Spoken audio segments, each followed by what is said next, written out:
saw, and I just mentioned to Grote, we saw what happened to him. We saw what happened to, Richard Dawkins with Deir Muslima. We saw the whole elevator gate thing. We saw the schism in atheists, and the fault lines were social justice. So we saw a religion arise within the new atheist movement, which is really an astonishing irony.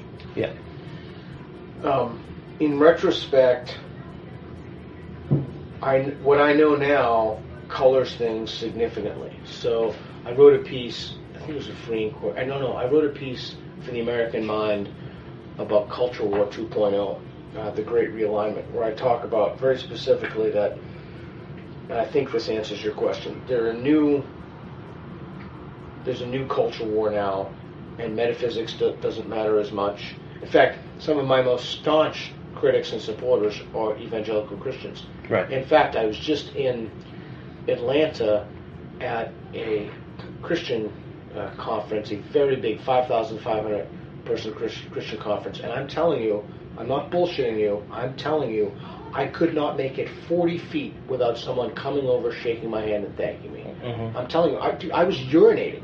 Literally, urine was coming from my penis, and the guy in the stall was like, "Oh my God, you're Peter Boghossian, thank you so much," at the Evangelical Christian Conference. So there has been a great realignment, and that realignment centers on rules of engagement. Mm-hmm. We don't call you a rapist. We don't cancel you. We don't try to get you fired. You're in the history department here, so you know what happened to Bruce Gilly, I'm certain. Yeah. We don't threaten the editors with death threats. We have certain rules of engagement. 1 Peter 3:14, we engage people on the basis of their arguments. We don't say, you have this immutable characteristic, what do you know? That's a big thing. The other big thing is that the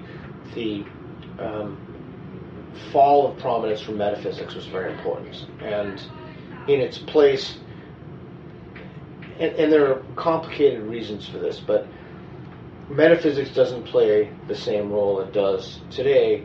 Now it's more intersectionality and whether or not you need an extra biblical lens to interpret Scripture, and whether or not you need an extra biblical lens to interpret anything, for that matter. Mm. And so, Lindsay and others have called this the universal solvent.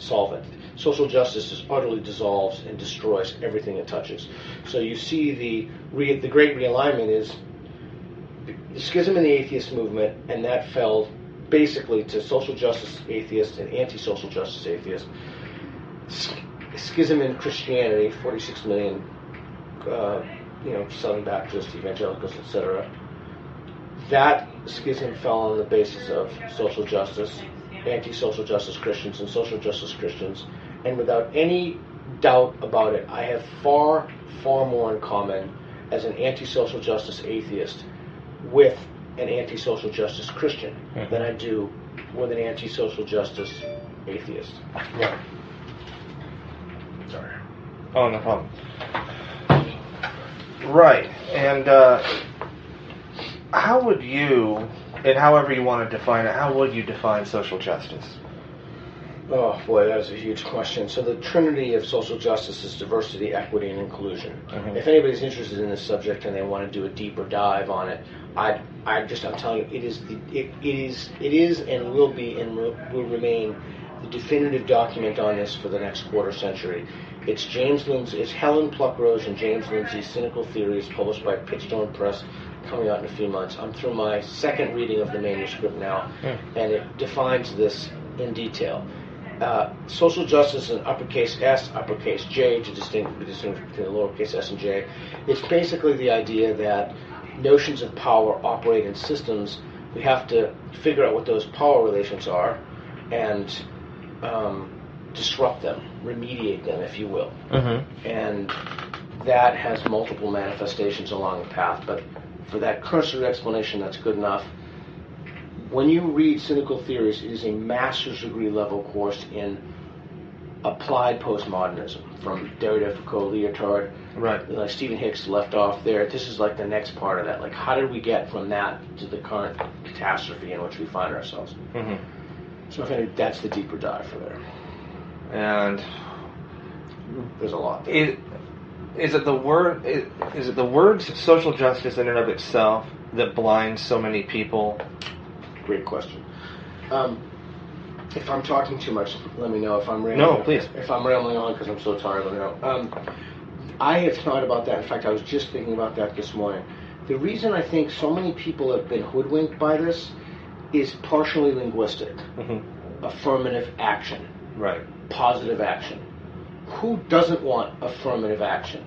Who doesn't want diversity, inclusion, social justice? I'm for social justice. It kind of knew Adam Carolla. Oh, of course.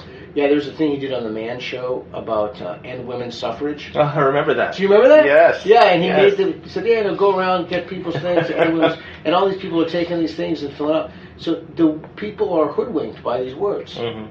And the word social justice has within it something positive. Like Right. eating too much broccoli has within it too much is bad, so it's by definition negative.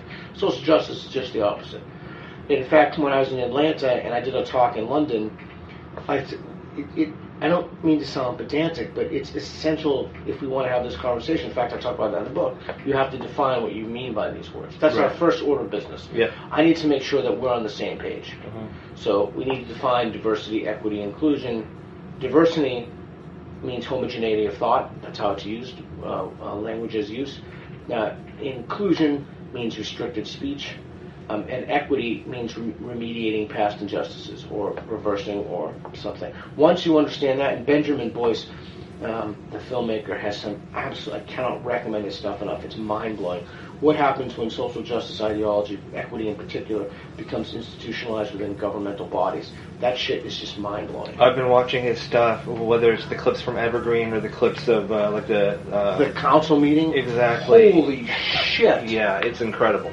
It is like that guy should be given some kind of that. So rather than me, so that's the problem. Like I'll talk about this stuff, people are like, no one believes that. Uh-huh. And that was one of the op-eds, excuse me, we did for the Wall Street Journal.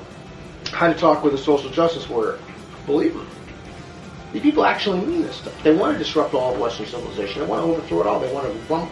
When you talk to a social justice warrior, don't believe the content, but believe that they believe it.